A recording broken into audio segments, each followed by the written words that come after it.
இவனெல்லாம் ஃப்ரெண்டாக வச்சுக்கிறதுக்கு என்ன செருப்பால் அடிக்கணும். ஃப்ரிட்ஜை கட்ட ஐஸ் பெட்டி ஏற்றணும் தரோம். ஒரு டார்ச்சர்னா எங்கள் அப்பா ஒரு டார்ச்சர். எங்கே இருந்தால் எனக்குன்னு வருதுங்களோ. Good morning. ஏய் முன்னாடி வருஷனா உன்னை பார்த்தாலே அவன் வெறியாயிரான். ஐயோ இன்னைக்கு ரக்ஷா பந்தன் கை நீட்டு. எதுக்கு? என் 2 கையும் உடம்புல ஒட்டி இருக்கிறது பிடிக்கல உனக்கு? அப்படினா நீ கயிறு கட்டி விட்டனா என் 2 கையும் கட் பண்ணிடுவான். நீ பேசாம எகிரு. ஏதாவது கருத்து சொல்லிக்கிட்டே இரு. கருத்து சொல்றேனா?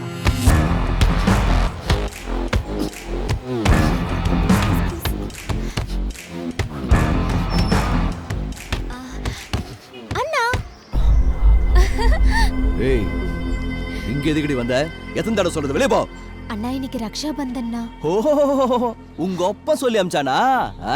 தபார் எங்க அம்மாக்கு தாலி கட்டி ஏமாத்தின மாதிரி இல்ல எனக்கு ராக்கி கட்டி ஏமாத்துறது.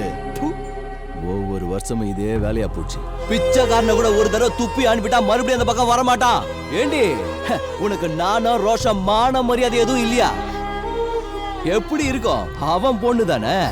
அண்ணா என்ன அப்படி பேசிருக்க கூடாது. செவுல ஒன்னு அரைஞ்சு ஓடுறீங்க இருந்து துரத்தி இருக்கணும்.